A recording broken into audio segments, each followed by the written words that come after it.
Greetings, I'm Zachary Hepner. I'm pleased to share this Dvar Torah with you for Parashat Terumah. Today's question is not ordinary, nor is it ordinal. Today's question is a cardinal one. What is noticed by all is the difference in order of the description of the tabernacle in Terumah Tetzaveh with Moses, in contrast between the description of the actual construction of the tabernacle with the architects and artisans Bezalel and Aholiav. The latter were builders and artists who had to build practically, while the former was focused on ontologically, platonically significant, as in the 2nd century Plotinus or Neoplatonism, who taught about the search for the conceptual true form of a material word. Don't think of a chair as a four-legged piece of furniture, but the true kernel of a Neoplatonic chair. Which leads to strange words in Parashat Terumah. V'samta hashulchan michutz laparochet el menorat nochach hashulchan al tzela hamishkan teimana v'hashulchan titen al tzela tzafon. Place the table outside the curtain and the lampstand, the menorah, by the south wall of the tabernacle, opposite the table, which is to be placed by the north. The Aron Kodesh has already been described. The shulchan and the menorah have already been described. Measurements of the Holy of the Holies has been described. The Torah does not say where the Holy of Holies is. It switches from ordinal relativity to cardinal directions.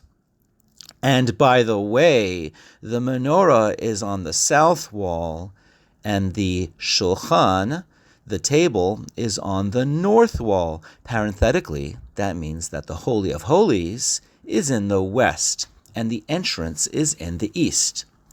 In other words, the cardinal directions of the tabernacle are out of place. To rephrase the question, in what way are the cardinal directions of the tabernacle so significant that they are inserted into the first description of the tabernacle, which is the Linneo-Platonic, ontologically significant narrative of the tabernacle? Or furthermore, to ask the question, cardinal directions in the Chumash are sparse to begin with. Even the entrance and exiting of the Holy Land, Eretz Yisrael, uses ordinal directions. Are you going to the Holy Land? Go up. Are you going away from the Holy Land, like down to Egypt? Go down. Among all these leaves are trees, but don't get caught up with these trees. There is a forest, and this forest explains the cardinal significance of the cardinal directions. Cardinal directions are sparse in Genesis.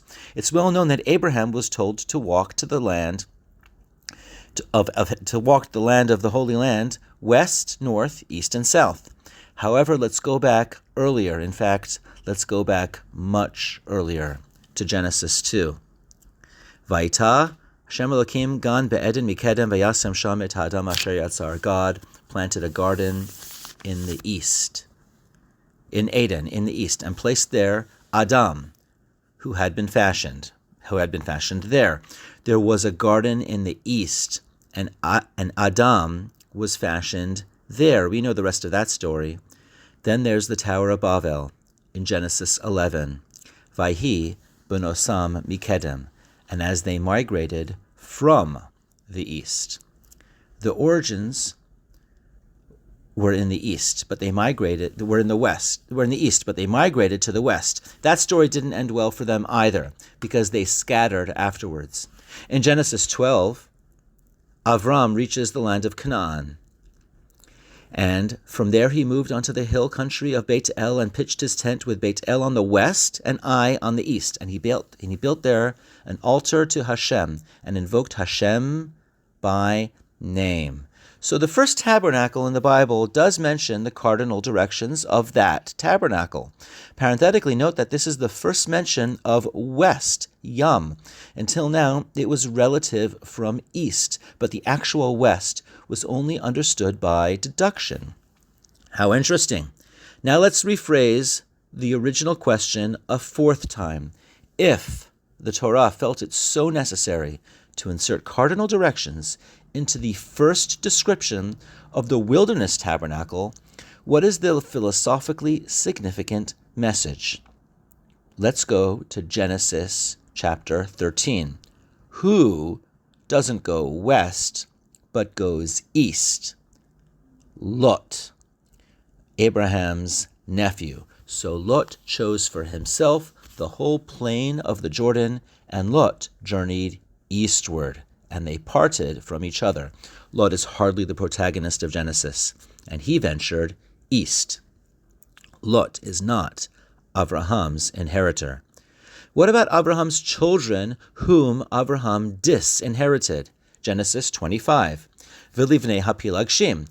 But to Abraham's sons by concubines, Abraham gave gifts while he was still living, and he sent them away from his son Yitzchak eastward to the land of the east. You see where I'm going, no pun intended with this. God created Adam, and Adam went westward. The Genesis narrative have the protagonists go Neoplatonically westward, and the losers go east. Fast forward to Parashat Terumah. What's north? The Shulchan. What's south? The menorah. Again, the Torah does not mention it, but we know it. What's east? What's east? The garden. What's west? The Holy of Holies. Adam was fashioned in the east, near or in the garden. But for reasons that are beyond me, we ventured west towards the Holy of Holies. One more proof text. Prior to the tabernacle of Terumah Tesaveh, the Torah describes the proto-tabernacle. Mizbach Adama ta'aseli. Make for me an altar of earth, Adama, which resonates with Adam. The garden and Adam were in the east. The pinnacle of avodah in the tabernacle is to reach the Neoplatonic west, to the Holy of Holies. The Torah doesn't tell the cardinal location of the Holy of Holies, only the Shulchan and the menorah, and we infer like a tunnel of trees in a garden where that leads us. Wishing you all a Shabbat Shalom.